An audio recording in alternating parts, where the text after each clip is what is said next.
എന്റെ മോക്ക് എങ്ങനെയുണ്ട്? കുഴപ്പമൊന്നുമില്ലല്ലോ? അവൾ ഓക്കെ അല്ലേ? Sorry, I can save her. കുറച്ചുകൂടെ നേരത്തെ എത്തിച്ചിരുന്നെങ്കിൽ മേ ബി ആളിപ്പോൾ ജീവനോടുണ്ടായിരുന്നു. സോറി.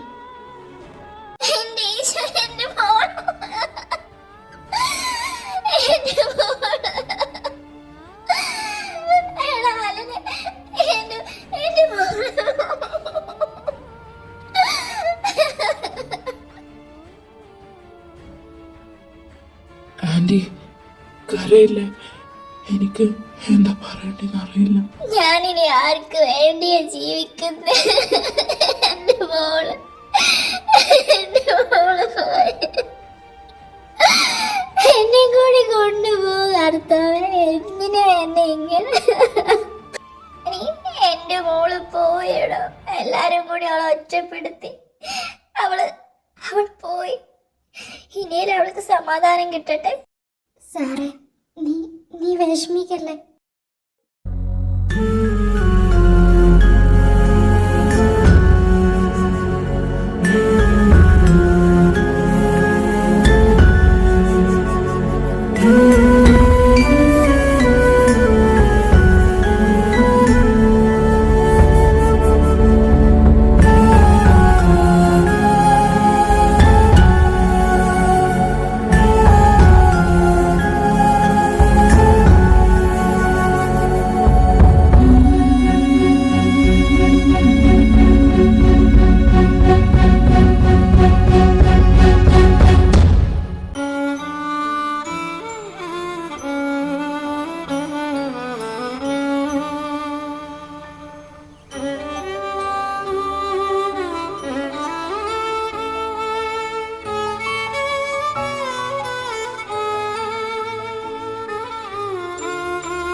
ഞാൻ വിചാരിച്ച പോലെ തന്നെ എല്ലാം നടന്നു.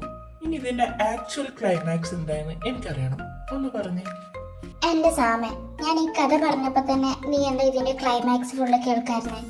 എനിക്കിതിന്റെ ക്ലൈമാക്സ് ഇതുപോലെ തന്നെ വേണം നിർബന്ധമുണ്ട്. എനിക്ക് കുറച്ച് മെസ്സേജസ് ഒക്കെ കൊടുക്കണം. ഇനി നിന്റെ കഥ പറ, കേൾക്കട്ടെ. എന്തായി അതിനുശേഷം? ഒട്ടും പ്രതീക്ഷിക്കാത്ത ക്ലൈമാക്സാ എന്റെ സ്റ്റോറിയിൽ. ഞാൻ പറയാം. അന്ന് മമ്മി എന്നെ ഹോസ്പിറ്റലിലോട്ട് കൊണ്ടുപോയി.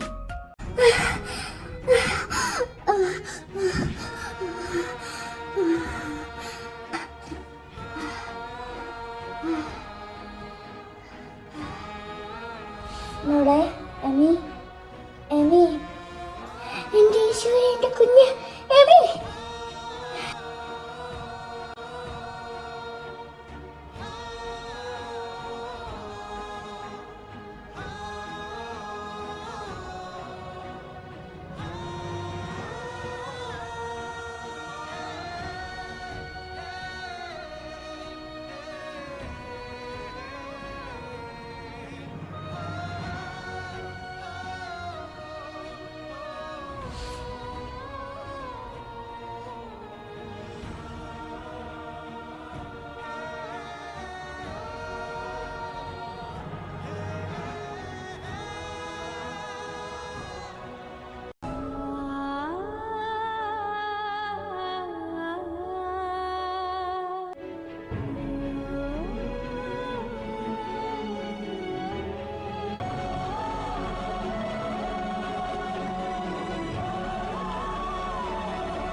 പേഷ്യൻറ്റിന് നല്ല ഭാഗ്യമുണ്ട്.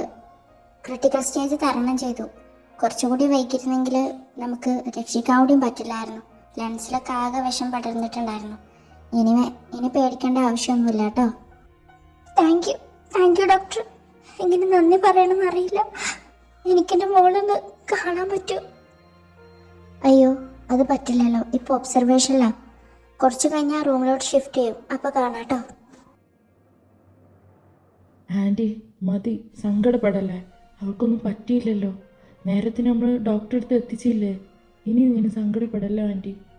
മോനെ, എനിക്ക് പറ്റുന്നില്ലടാ. അവക്ക് എങ്ങനെ കഴിഞ്ഞു ഇങ്ങനെ ചെയ്യാൻ?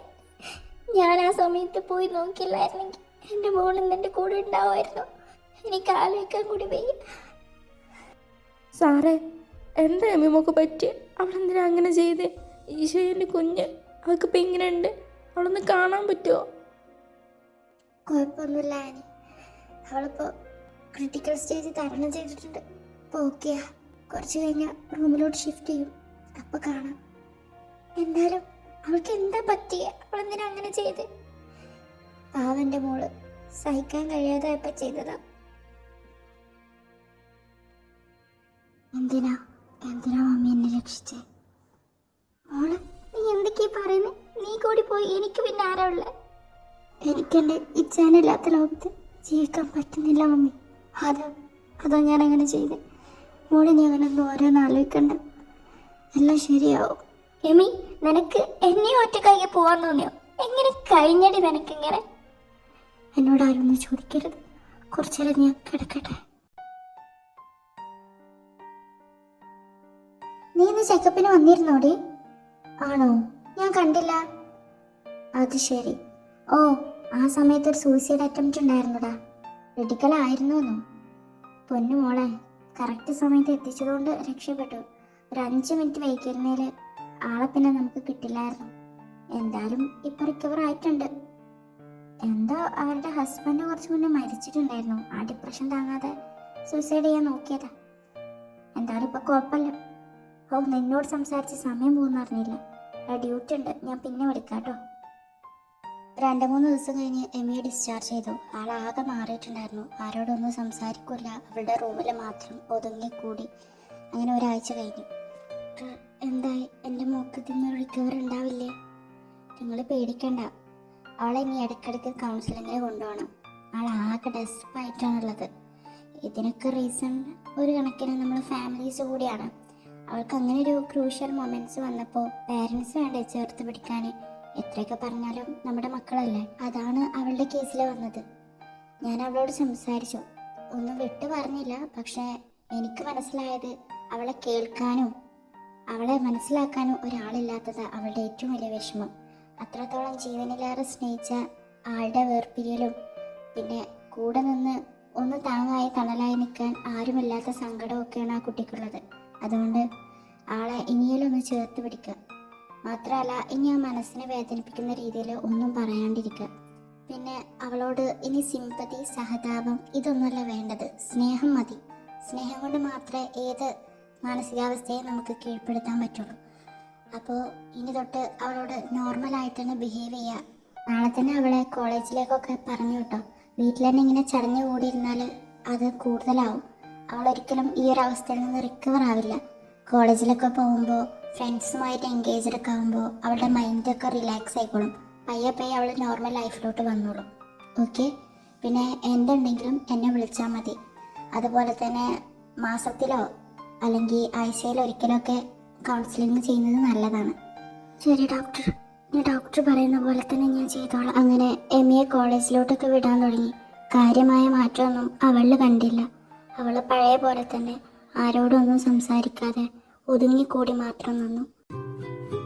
നോവിന്റെ കായൽ കരയിൽ തനിയേ തേങ്ങുന്നു, ആരാരുമില്ല കൂടെ ഇരുളായി മാറും വിധിയിൽ ഉതിരുന്ന ബാഷ്പധാരയിൽ നിറഞ്ഞു നിൻമുഖം. ഇനി ഏതു തീരമേകിടും വിമോക സാന്ത്വനം. ഞാനിപ്പോൾ ഒരുപാട് മാറിപ്പോയി അല്ലേ ചായ? ആരെയും കാണാറില്ല, ആരോടും സംസാരിക്കാറില്ല, ആരോടും ചിരിക്കാറുമില്ല. പഴയ എമി ഇച്ചാൻ്റെ ഒപ്പം തന്നെ മരിച്ചുപോയി. ഇപ്പം വേറെ ആരോ ആണ്. ആർക്കോ വേണ്ടി ജീവിക്കുന്നു, എന്തിനോ വേണ്ടി ജീവിക്കുന്നു. പക്ഷേ എത്ര കാലം?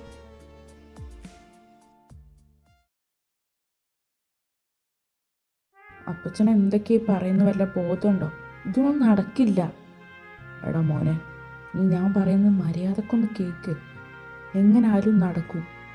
എങ്ങനെ നടക്കുന്ന? എനിക്കിത് ആലോചിക്കാൻ കൂടി വയ്യ.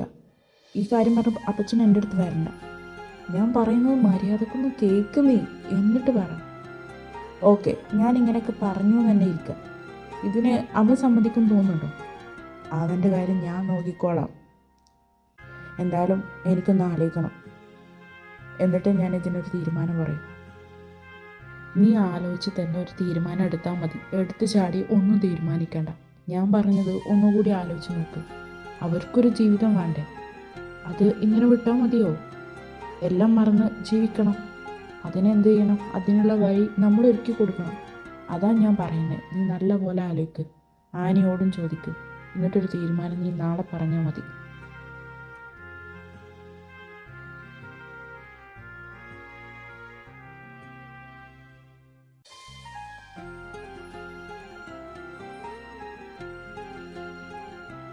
ഇച്ചായ കുറെ നേരമായല്ലോ. അപ്പച്ചൻ പറഞ്ഞതാണോ ആലോചിക്കുന്നത്? അതെ, അത് തന്നെ ആലോചിക്കുന്നത്. എന്താ നിന്റെ അഭിപ്രായം? എന്തോ അത് വേണ്ടെന്നാ തോന്നുന്നത്. അവർക്ക് കഴിയില്ല അങ്ങനെയൊന്നും. എന്തായാലും ഞാനൊരു കാര്യം തീരുമാനിച്ചിട്ടുണ്ട്. നീ റെഡിയാവും, ഒരിടം വരെ പോകണം. ആ, ആരിത്? ആനിയോ അച്ഛനോ? വാ, അകത്തോട്ടിരിക്ക്. കുടിക്കാൻ എന്താ വേണ്ടേ? കോഫിയാണോ ജ്യൂസാണോ? കോഫിയൊന്നും വേണ്ട, ജ്യൂസ് മതി.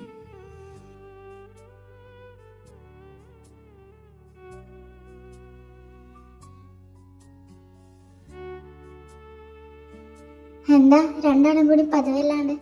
എന്ത് പറ്റി? എന്താ സാറേ, എന്തെങ്കിലും ഉണ്ടെങ്കിലേ നമുക്ക് ഇങ്ങോട്ട് വരാൻ പറ്റുള്ളൂ എന്നുണ്ടോ?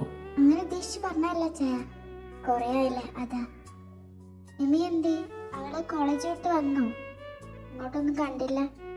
അവളവിടെ ഉണ്ട്, ഫ്രഷ് ആവായിരിക്കും. നോക്ക് സാറേ, ഞങ്ങൾ ഇങ്ങോട്ട് വന്നത് നിന്നോടൊരു കാര്യം പറയാനാ. ഇമ്പോർട്ടൻ്റ് ആണ്. അത് അതിൻ്റെതായിട്ടുള്ള രീതിയിൽ തന്നെ നീ എടുക്കണം. എന്താ ചായ കാര്യം? അച്ഛൻ പറ. കാര്യം എമിയെ പറ്റി തന്നെയാ. അപ്പച്ചൻ ഒരു പ്രപ്പോസൽ കൊണ്ടുവന്നിട്ടുണ്ട്. അത് പ്രൊസീഡ് ചെയ്താലോ എന്നാ എൻ്റെ ആലോചന. എന്താ നീ ഒന്നും മിണ്ടാത്ത? ഇനിയൊരു കല്യാണം, അതൊക്കെ അവളതിന് സമ്മതിക്കുന്ന എനിക്ക് തോന്നുന്നില്ല. അത് വേണ്ട ചായ. ശരിയാ, അവള് സമ്മതിക്കില്ലായിരിക്കും. എത്രയെന്ന് വെച്ചിട്ട് അവളിനി ഇങ്ങനെ ജീവിക്കുക? കൊല്ലം ഒന്നാവാറായില്ലേ? അവൾക്ക് വേണ്ടൊരു ജീവിതം. എങ്കിലേ അവളുടെ ഈ സ്റ്റേജിൽ നമ്മൾ മാറും. അല്ല, എവിടുന്ന പ്രപ്പോസൽ? ആരാ ചെക്കൻ? ചെക്കൻ വേറെ ആരുമല്ല, നിനക്കറിയും, നമ്മുടെ അലന. അതിനു വേണ്ടിയിട്ട് ചോദിക്കാനാ ഇപ്പം ഞാൻ വന്നേ. എന്താ നിന്റെ അഭിപ്രായം? എന്തീ പറയുന്നേ? അത് നടക്കില്ല സാറേ. നീ പറയുന്നത് എനിക്ക് മനസ്സിലാവും, പക്ഷേ ഇവിടെ നമ്മൾ മാറ്റി ചിന്തിക്കണ്ടേ? അലന് അവൻ സ്നേഹിച്ച പെണ്ണിനെ എവിടെയും കാണാനില്ല, ഒരു വിവരവുമില്ല. അവനൊരു ലൈഫ് വേണ്ടേ? അതുപോലെ ഇവക്കും വേണ്ട ഒരു ലൈഫ്. അപ്പോൾ നമുക്കിതങ്ങ് ഉറപ്പിച്ചുവിടെ. എന്തൊക്കെയാ ഈ പറയുന്നേ? അവനെ ബ്രദറിനെ പോലെ കണ്ടത്. ആ സ്ഥാനത്ത് അവൾക്കൊരിക്കലും കഴിയില്ല. ഇനിയിപ്പോ ഞാൻ സമ്മതിച്ചാലും അവള് സമ്മതിക്കില്ല. ആദ്യം എനിക്ക് വേണ്ടത് നിന്റെ സമ്മതമാണ്. നീ ഓക്കെ ആണോ? അവളെ ഞാൻ സമ്മതിപ്പിച്ചോളാം. ഇതില് ഞാനെന്താ പറയാനാ? എനിക്കെന്താ പറയണ്ടേന്ന് അറിയില്ല. ഞാനൊരു കാര്യം പറയാം. ഈ ഒരു തീരുമാനം കൊണ്ട് നിനക്കൊരു ബുദ്ധിമുട്ടും ഉണ്ടാവില്ല. എമിയെ നിനക്ക് എന്നും സന്തോഷമായിട്ട് തന്നെ കാണാൻ പറ്റും.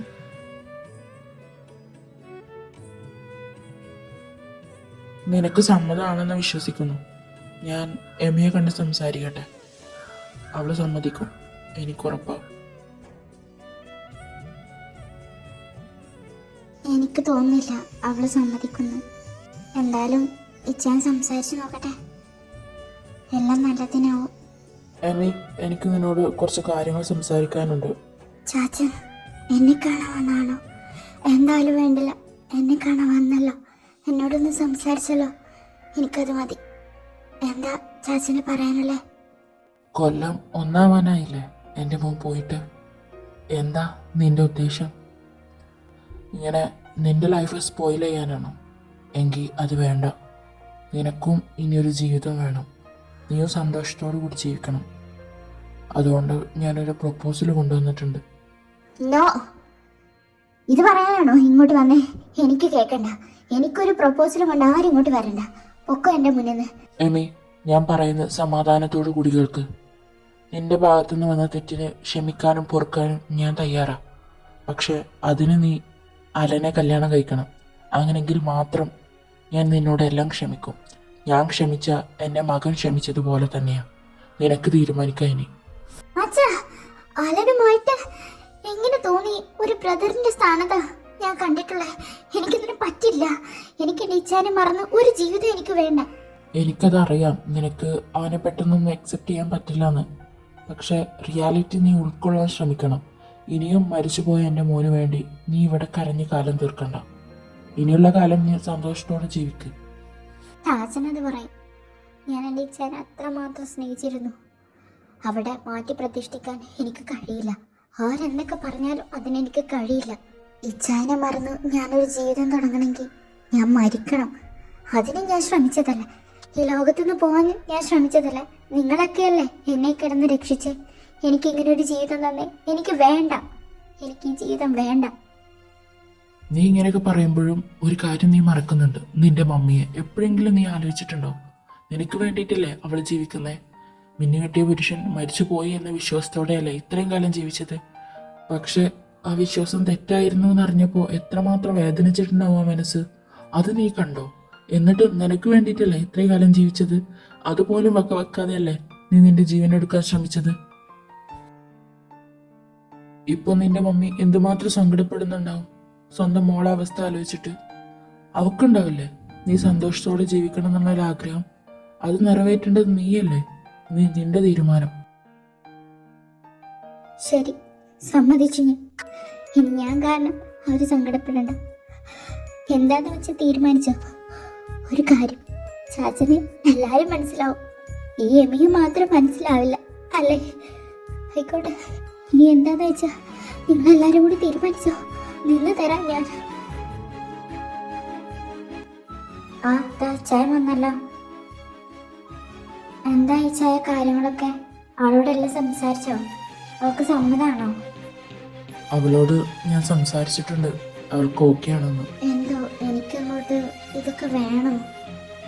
നീ ഒന്നും കൊണ്ട് പേടിക്കണ്ട. നിനക്ക് എന്നെ വിശ്വാസമല്ലേ? ഞാനൊന്ന് തീരുമാനിച്ചിട്ടുണ്ടെങ്കിൽ അതിനു പിന്നിൽ എന്തെങ്കിലുമൊക്കെ ഉണ്ടാവും. നല്ലത് മാത്രം ഉദ്ദേശിച്ചിട്ട് ഞാൻ എന്തോ ചെയ്യുള്ളൂ. അപ്പോൾ എല്ലാം ഉറപ്പിച്ച പോലെയല്ലേ? ചെറിയ പരിപാടി മതി, പെട്ടെന്ന് തന്നെ നടത്തണം. എല്ലാം നല്ലതിനാവും. വീട്ടിൽ ചെന്നിട്ട് അപ്പച്ചനോടൊന്ന് സംസാരിച്ചിട്ട് നിന്നെ വിളിക്കാം. എന്നാൽ ഞങ്ങൾ ഇറങ്ങട്ടെ. എന്തിനാ അവരിങ്ങനെ എന്നോട് ചെയ്യുന്നത്? എന്റെ ഇച്ഛാന്റെ സ്ഥാനത്ത് എനിക്ക് പറ്റില്ല.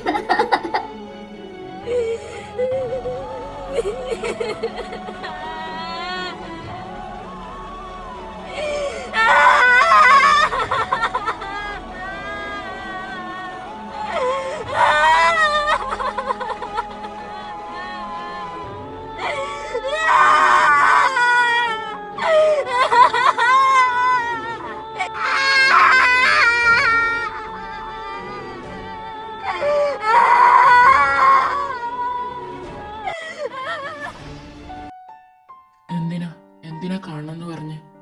നീ എവിടെ ആയിരുന്നു അലനെ? എത്ര നാളായി നിന്നെ അന്വേഷിക്കുന്നു. ഒരു വിവരവുമില്ല.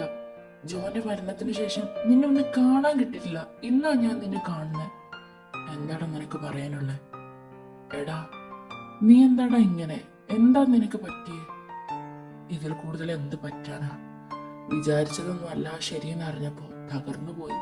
എന്താടാ കാര്യം? അതൊക്കെ ഉണ്ട്. നീ ഇപ്പൊ വന്നത് എന്തിനാ?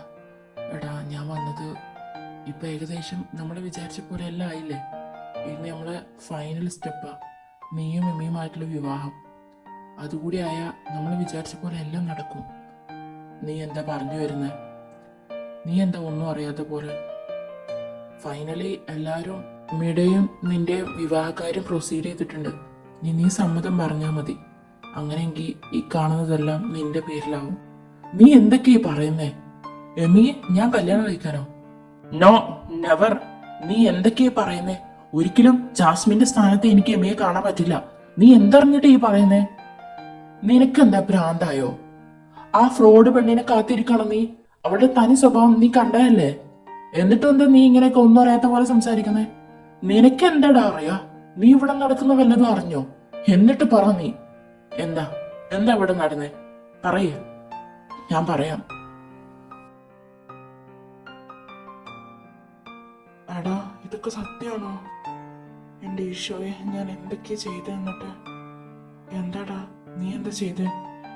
അല്ലടാ, അന്ന് അവനോടുള്ള ദേഷ്യത്തിൽ നിനക്കെല്ലാം കിട്ടാൻ വേണ്ടിട്ട് അവനെ കൊല്ലാൻ വരെ ഞാൻ പ്ലാൻ ചെയ്തിരുന്നു.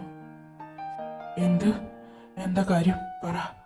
എടാ, അത് പിന്നെ നിനക്കെല്ലാം തിരിച്ചു കിട്ടാൻ വേണ്ടിട്ട് ഞങ്ങള് അന്നെല്ലാം തീരുമാനിച്ചതായിരുന്നു അവനെ തീർക്കാൻ.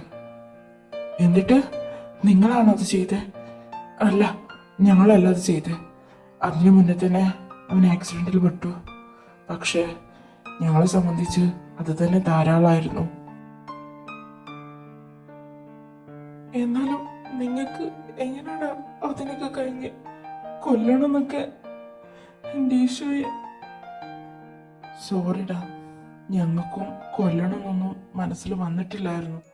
പക്ഷേ നിനക്കറിയാലോ, അപ്പാപ്പൻ പറഞ്ഞതുകൊണ്ടാ ഞങ്ങൾ അന്നങ്ങനെ ചെയ്തേ. എന്ത്? അപ്പാപ്പനാണ് കൊല്ലാൻ പറഞ്ഞേ? അപ്പാപ്പൻ എന്തിനാ അങ്ങനെയൊക്കെ ചെയ്യുന്നേ?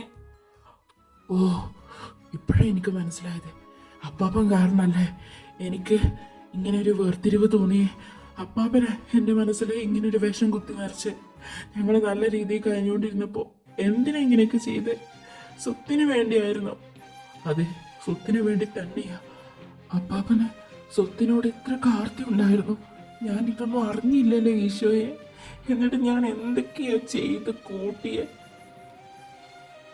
ഓ, നീ എന്നോട് ക്ഷമിക്കണ, ഞാനൊന്നും അറിഞ്ഞിരുന്നില്ല. ഇല്ല, ഈ വിവാഹം നടക്കില്ല. ഇതും എമിയുടെ പേരിലുള്ള ആദമിന്റെ സ്വത്തിന് വേണ്ടിയിട്ടുള്ള അപ്പാപ്പന്റെ കളിയാ. ഇത് ഞാൻ നടത്തില്ല. കാണിച്ചു തരാം. എടാ, ഇനി എന്താ നിന്റെ പ്ലാൻ? അതൊക്കെ ഉണ്ട്. ഈ വിവാഹം ഒരിക്കലും നടക്കില്ല. എന്തായാലും അപ്പാപ്പൻ കുറച്ചുകൂടി മനക്കോടെ കെട്ടട്ടെ. ഞാൻ സമ്മതിച്ചെന്ന് നീ പറഞ്ഞേക്ക്.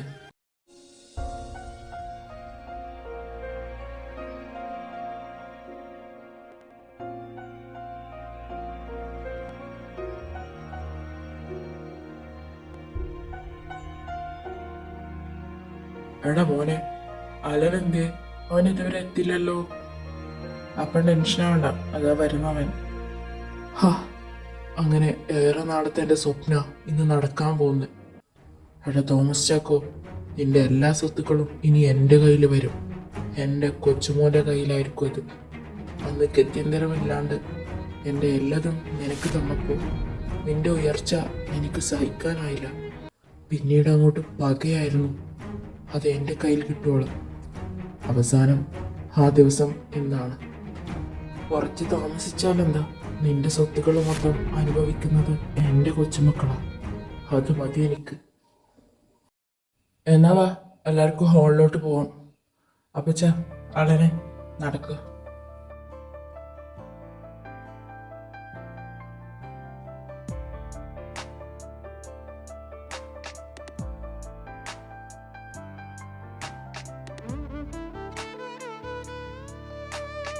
മോനെ, പെണ്ണെത്തിയില്ലല്ലോ. അവളെ വിളിക്ക്. അതിനെന്താ, ഞാൻ വിളിക്കാലോ. മോളെ,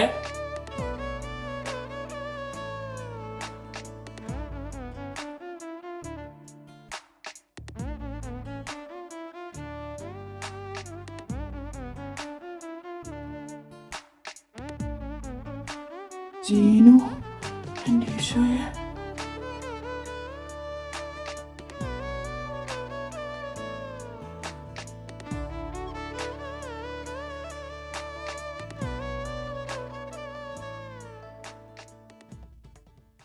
മോനെ, ഇത് എന്താ പച്ച? ഇവളെ കിട്ടിയാലും സ്വത്ത് വകകൾ വെച്ച് നോക്കുമ്പോൾ എൻ്റെ മോനക്ക് തന്നെയല്ലേ കിട്ടുക. പിന്നെന്താ പ്രശ്നം? നീ എന്താ പറഞ്ഞു വരുന്നേ? എന്താണോ, അപ്പച്ചനെ അറിയില്ലേ? അതോ ഇനി എല്ലാവരുടെ മുന്നിൽ വെച്ച് ഞാൻ തന്നെ പറയണോ? വിൻസെന്റ്, എന്നാ ചടങ്ങുകളൊക്കെ തുടങ്ങുമല്ലേ? സമയമായി.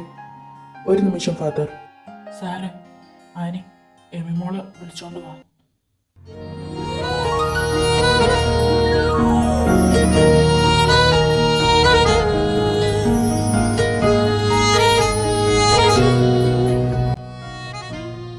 മോനെ ജോ.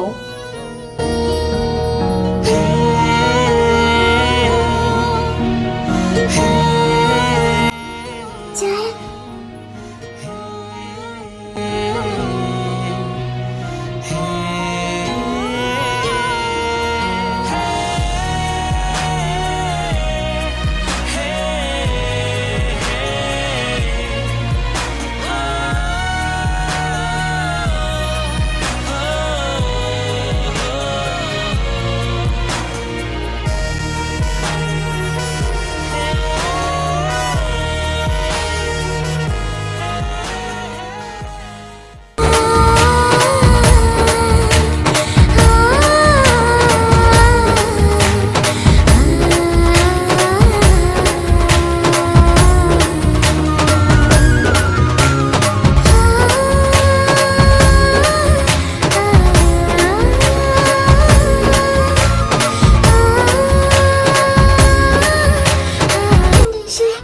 ഞാൻ ഈ കാണുന്നതൊക്കെ സത്യമാണോ?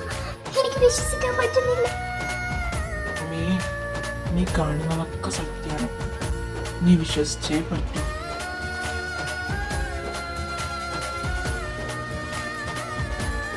എന്നാ ഇനി ചടങ്ങുകളൊക്കെ തുടങ്ങല്ലേ? ഫാദർ തുടങ്ങിക്കോളൂ. അലൻ, ഈ നിൽക്കുന്ന ജാസ്മിനെ തിരുസഭയുടെ നടപടികളും മിശിഹായുടെ കൽപ്പനകളും അനുസരിച്ച് നിന്റെ ഭാര്യയായി സ്വീകരിക്കുവാൻ നിനക്ക് സമ്മതമാണോ? സമ്മതമാണ് ഫാദർ. ജാസ്മിൻ, ഈ നിൽക്കുന്ന അലൻ മാത്യൂസിനെ തിരുസഭയുടെ നടപടികളും മിശിഹായുടെ കൽപ്പനകളും അനുസരിച്ച് നിന്റെ ഭർത്താവായി സ്വീകരിക്കുവാൻ സമ്മതമാണോ? സമ്മതമാണ് ഫാദർ.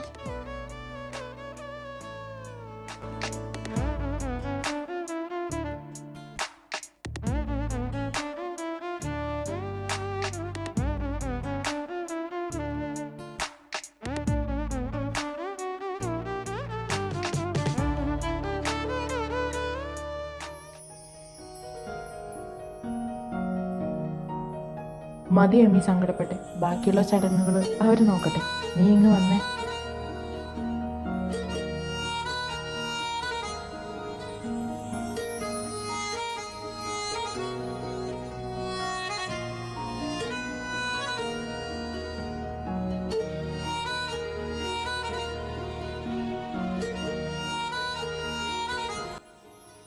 ഇച്ചായ, എനിക്കിതൊന്നും വിശ്വസിക്കാൻ പറ്റുന്നില്ല. എന്റെ സ്വപ്നമാണോ ഇത്? അങ്ങനെയെങ്കിൽ എനിക്ക് ഈ സ്വപ്നത്തിൽ നിന്ന് എഴുന്നേക്കണ്ട. എമ്മി, ഇതൊരു സ്വപ്നമല്ല, ദിസ് ഇസ് റിയാലിറ്റി. ഞാൻ ജീവനോടുണ്ട് പെണ്ണെ. അപ്പോ അന്ന് ആക്സിഡന്റില് മരിച്ചത് ആരാ? എന്റെ ഇച്ചാനല്ലേ അത്?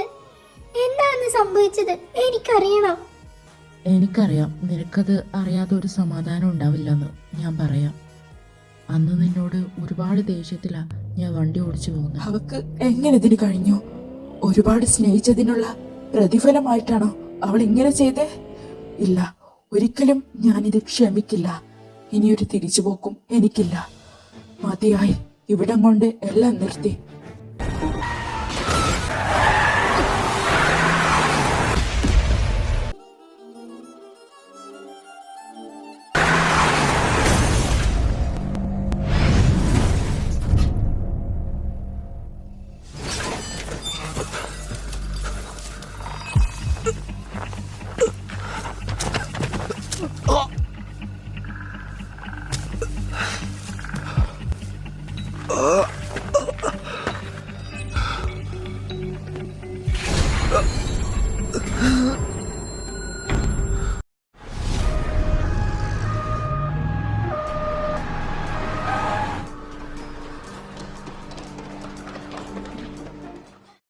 അന്ന് സത്യത്തിൽ എന്താ സംഭവിച്ചതെന്ന് എനിക്കിപ്പോഴും അറിയില്ല.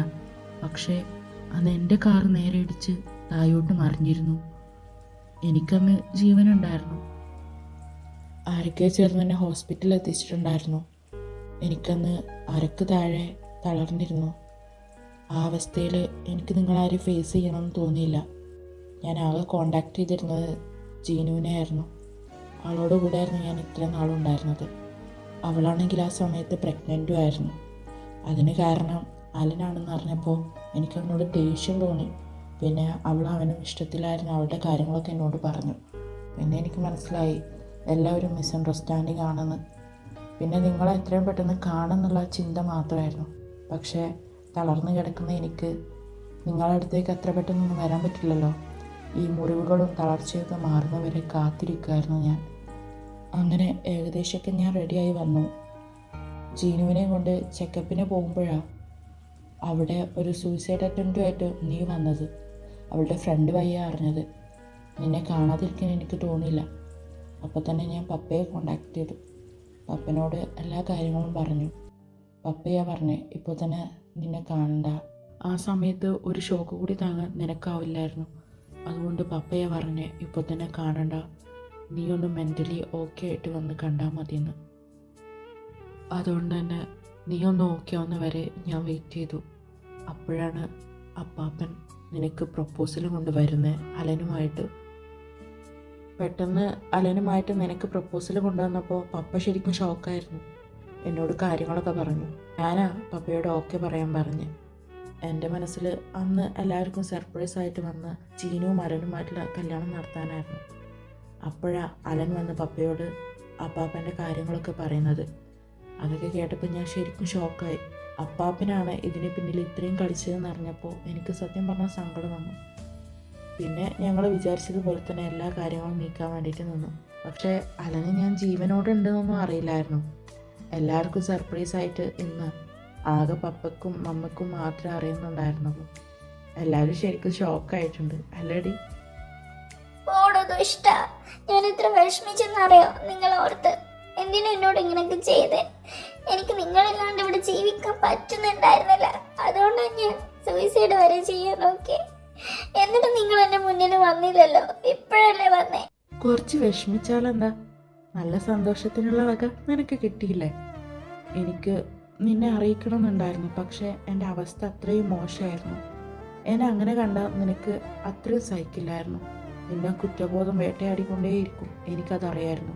നീ കാരണമാണ് ഞാൻ ഇങ്ങനെ എന്നൊക്കെ പറഞ്ഞ് നീ ഭയങ്കരമായിട്ട് ഡെസ്പാവും, സങ്കടപ്പെടും. അത് കാണാൻ വയ്യാത്തതുകൊണ്ടാണ്. ഇങ്ങനെയെങ്കിൽ ഇങ്ങനെ പൊക്കോട്ടെ, എത്രയായാലും കുറച്ച് വേദനിച്ചാലും നിനക്ക് സന്തോഷം തരാൻ പറ്റുന്നുള്ള ഉറപ്പുണ്ടായിരുന്നു. അതാ പിന്നെ ഒന്നും ഞാൻ പറയാതിരുന്നു. സോറിടാ. സോറി, ഞാൻ കാരണം ഇങ്ങനൊരവസ്ഥ വന്നത്. അന്ന് ശരിക്കും സംഭവിച്ചത് എന്താന്ന് വെച്ചാ വേണ്ട, നീ ഒന്നും പറയണ്ട. എല്ലാം ഞാൻ അറിഞ്ഞു. അപ്പം അന്ന് തന്നെ എന്നോടെല്ലാം പറഞ്ഞു. എനിക്കിപ്പോൾ എല്ലാം അറിയാലോ. അല്ലെങ്കിലും നിന്നോട് ഒത്തിരി ദേഷ്യപ്പെടാനൊന്നും എനിക്കറിയില്ല. നീ അങ്ങനെയൊന്നും ചെയ്യില്ല എന്ന് എനിക്കറിയാലോ. അന്ന് പിന്നെ എന്തോ ദേഷ്യത്തിൻ്റെ പുറത്തിൽ ഞാൻ ഹോസ്പിറ്റലിൽ കിടക്കുമ്പോഴൊക്കെ എൻ്റെ മനസ്സിൽ നീയായിരുന്നു. നിന്നോടെല്ലാം ചോദിച്ച് മനസ്സിലാക്കാനും എൻ്റെ കാര്യങ്ങളൊക്കെ നിന്നെ പറഞ്ഞറിയിക്കാനൊക്കെ വേണ്ടി എൻ്റെ മനസ്സ് കിടന്ന് വെമ്പുമായിരുന്നു. ഇപ്പം എല്ലാം സോൾവ് ആയില്ലേ? ഇനി നീ ഇങ്ങനെ കരയല്ലേ? നമുക്കിനി ജീവിതം തുടങ്ങണ്ടേ? എത്രയായി നമ്മൾ ഈ ജീവിതം തുടങ്ങാൻ നിൽക്കുന്നു? ഇന്ന് തന്നെ തുടങ്ങാം.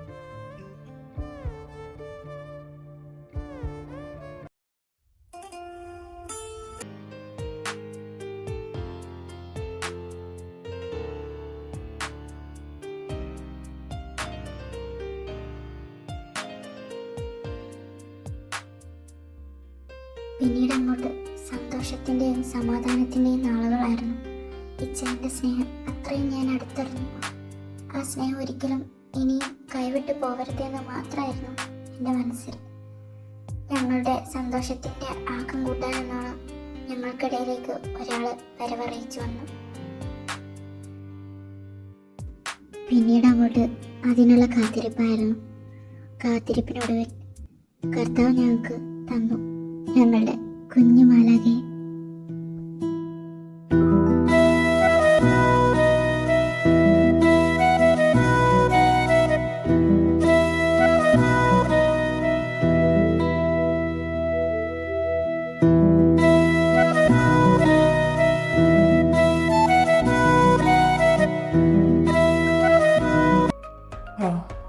മതി. പിന്നീട് അങ്ങോട്ടുള്ളത് എനിക്കറിയാലോ. കുറച്ച് കഴിഞ്ഞാൽ നിന്റെ ഏറ്റവും പാഷനായ മോഡലിംഗ് രംഗത്തോട്ട് വന്നതും അവിടുന്ന് ഫിലിം ഇൻഡസ്ട്രിയിലോട്ട് കാലുവെച്ചതും ഇപ്പം ഈ കാണുന്ന ലേഡി സൂപ്പർ സ്റ്റാർ ആയി മാറിയതൊക്കെ എനിക്കറിയാവുന്ന കാര്യങ്ങളല്ലേ. എനിക്കിനി അറിയേണ്ടത് അലനും ജീനുവും അവർ സെറ്റായോ? പ്രശ്നങ്ങളൊക്കെ സോൾവ് ആയോ? സത്യങ്ങളൊക്കെ അറിഞ്ഞിട്ടും ജീനുവിന് അവനോടുള്ള ദേഷ്യം മാറിയിട്ടില്ലായിരുന്നു. കാരണം അന്ന് അവൻ ഓരോന്ന് പറഞ്ഞ് ഇറക്കി വിടുമ്പോൾ അവൾ പ്രഗ്നൻ്റ് ആയിരുന്നു. അവൾക്ക് ഞാനും കൂടി ഇല്ലായിരുന്നെങ്കിൽ ഒറ്റപ്പെട്ടു പോയിരുന്നേനെ, അല്ലെങ്കിൽ അവൾ സൂയിസൈഡ് എങ്ങാനും ചെയ്തിരുന്നേനെന്നൊക്കെ പറഞ്ഞു. അപ്പോൾ അതുകൊണ്ടായിരിക്കും അതിന് കുറച്ചുകൂടി സമയമെടുത്തു. ജീനു സോറിടാ, ഞാനൊന്നും അറിഞ്ഞിരുന്നില്ല, വൈകി പോയി. വേണ്ട, എനിക്കൊന്നും കേൾക്കണ്ട. നിങ്ങൾ കാരണം ഞാൻ ഇങ്ങനെ. അന്ന് എന്നെ വലിച്ചെറിഞ്ഞില്ലേ? അപ്പോൾ എൻ്റെ ഉദരത്തിൽ ഒരു കുഞ്ഞുണ്ടായിരുന്നു. എൻ്റെ ഇച്ഛാനും കൂടെ എൻ്റെ കൂടെ ഇല്ലായിരുന്നെങ്കിൽ നിങ്ങൾക്ക് എന്നെ ഇന്ന് കാണാൻ പറ്റില്ലായിരുന്നു. ഞാനങ്ങ് പോയിരുന്നു ഈ ലോകത്തുനിന്ന്. എൻ്റെ ഇച്ഛായും കൂടെ ഉള്ളതുകൊണ്ടാ ഇന്ന് എൻ്റെ ഈ കുഞ്ഞിന് വേണ്ടി ഞാൻ ഈ കല്യാണത്തിന് പോലും സമ്മതിച്ചേ. ജീനു, എനിക്കറിയാം നീ ഒരുപാട് വിഷമിച്ചെന്ന്. എനിക്കൊരു ചാൻസ് കൂടി തന്നൂടെ നിനക്ക്? ഇല്ല, നിങ്ങൾക്കൊരു ചാൻസ് ഇല്ല. എൻ്റെ കുഞ്ഞിന് ഒരച്ഛൻ, അത് മാത്രമേ ഉള്ളൂ നിങ്ങൾക്ക്. ജീനു പ്ലീസ്, എന്നോടൊന്ന് ക്ഷമിക്ക്. ഇല്ലാന്ന്. പ്ലീസ് ജീനു, പ്ലീസ് എന്നോട് ക്ഷമിക്ക്. എനിക്ക് നീ ഇല്ലാതെ പറ്റില്ല. നീ അന്ന് പോയതിനു ശേഷം എവിടേക്ക് ഞാൻ അന്വേഷിച്ചു, എവിടെ നിന്നെ കണ്ടില്ല.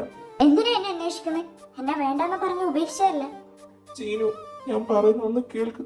എനിക്കൊന്നും കേൾക്കണ്ട, മാറി നിൽക്ക്. ഇല്ല, ഞാൻ മാറില്ല. ഒരവസരം കൂടി. നിങ്ങളോടല്ലേ പറഞ്ഞാ മനസ്സിലാവില്ലേ?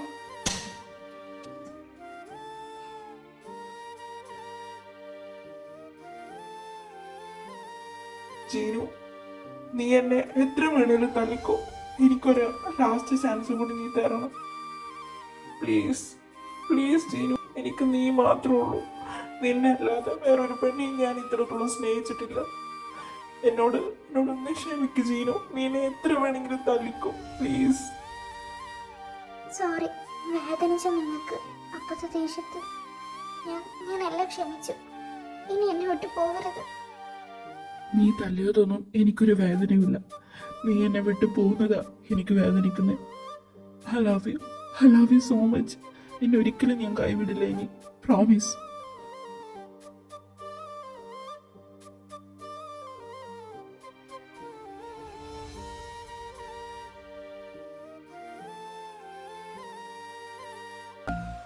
ആഹാ, അങ്ങനെ അവരും സോൾവ് ആയി. എന്നാ പിന്നെ നമുക്ക് റിലീസിന്റെ അന്ന് കാണാം. മറക്കണ്ട, ഈ വരുന്ന 1-ന്. അത് പിന്നെ മറക്കോ? ഞങ്ങളുടെ അല്ലേ സ്റ്റോറി.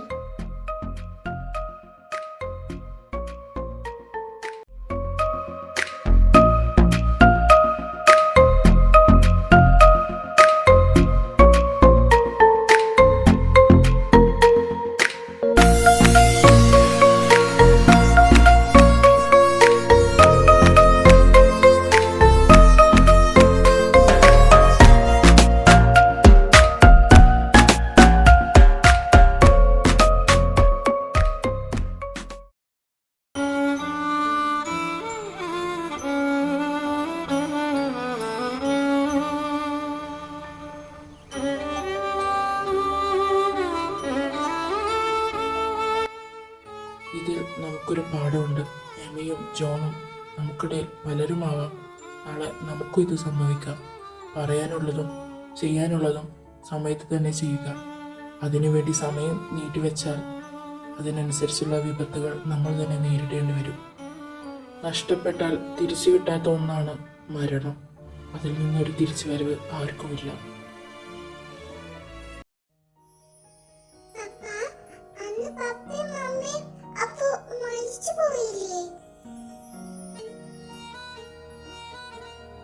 ഇല്ല മോളെ, പപ്പയും അമ്മയും രക്ഷപ്പെട്ടു.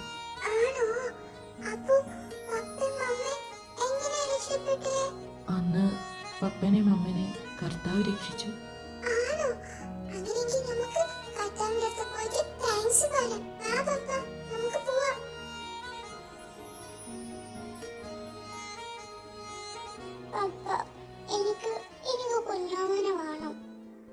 അതെന്തിനാണ് പെണ്ണെ? നീയല്ലേ ഞങ്ങളുടെ കുഞ്ഞു ആവ. ഇനി എന്തിനൊരു കുഞ്ഞു ആവ? എനിക്ക് കുഞ്ഞാവനെ വേണം. അജുവിന് കുഞ്ഞാവുണ്ടല്ലോ, അവൻ ഇന്നെ കളിയാക്കി. എനിക്ക് കുഞ്ഞാവില്ലാന്ന് പറഞ്ഞിട്ട് എനിക്ക് കുഞ്ഞാവനെ തരൂല പപ്പ. ആഹാ, അജു എൻ്റെ കുഞ്ഞിനെ കളിയാക്കിയോ? അങ്ങനെയെങ്കിൽ എന്തായാലും കുഞ്ഞാവ് വേണം. ഇനി തൊട്ട് പപ്പയുടെ പൊന്ന് അമ്മമ്മയുടെയും അപ്പാപ്പൻ്റെയും കൂടെ കിടന്ന് പ്രാർത്ഥിക്കണം.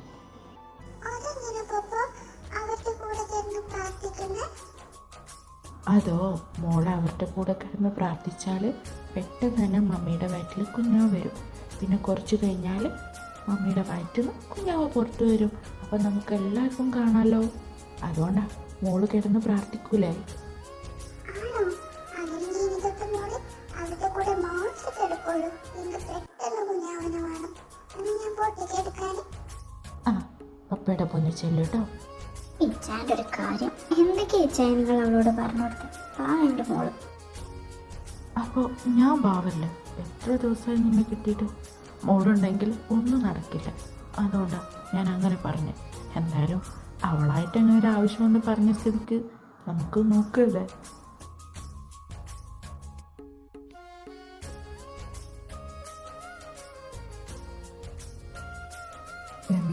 ഇങ്ങോട്ട് നോക്കിയേ, നിനക്കൊരു മാറ്റമില്ലല്ലോ പെണ്ണെ. ഇപ്പോഴും ഞാനൊന്ന് നോക്കിയാൽ നിനക്ക് പേടിയാ അല്ലേ? ആ നാണവും മടിയും ഒന്നും മാറിയിട്ടില്ല. പക്ഷെ അതാ എനിക്ക് കൂടുതൽ ഇഷ്ടം. ഒന്ന് പോയി നിങ്ങൾ ചുമ്മാ.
ആദമും അമ്മയും അവരുടെ കുഞ്ഞ് ജൂനിയറിനുള്ള ഒരുക്കത്തിലാണ്. അവരൊരുങ്ങട്ടെ. എല്ലാ സന്തോഷങ്ങളും നേർന്നുകൊണ്ട് അവരുടെ ലൈഫിന് വിടാം.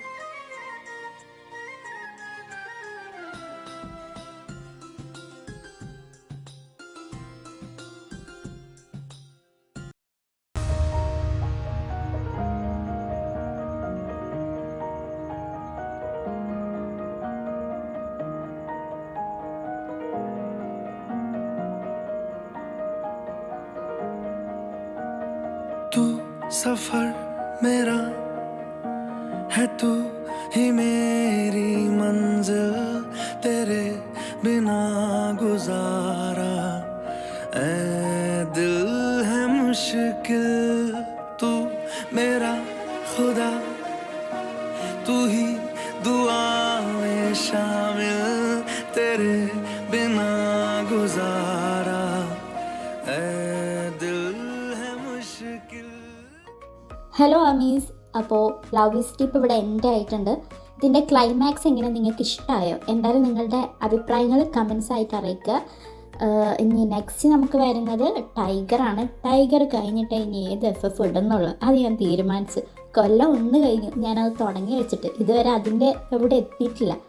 അപ്പോൾ അതുകൊണ്ട് അതിൻ്റെ എപ്പിസോഡ്സൊക്കെ ഞാൻ എഡിറ്റ് ചെയ്യുന്നുണ്ട്. വൈകാതെ തന്നെ നിങ്ങൾക്കത് കിട്ടും. ഓക്കെ, അപ്പോൾ ശരി, ഇതിൻ്റെ കമൻസ് അറിയിക്കണേ. Bye, love U.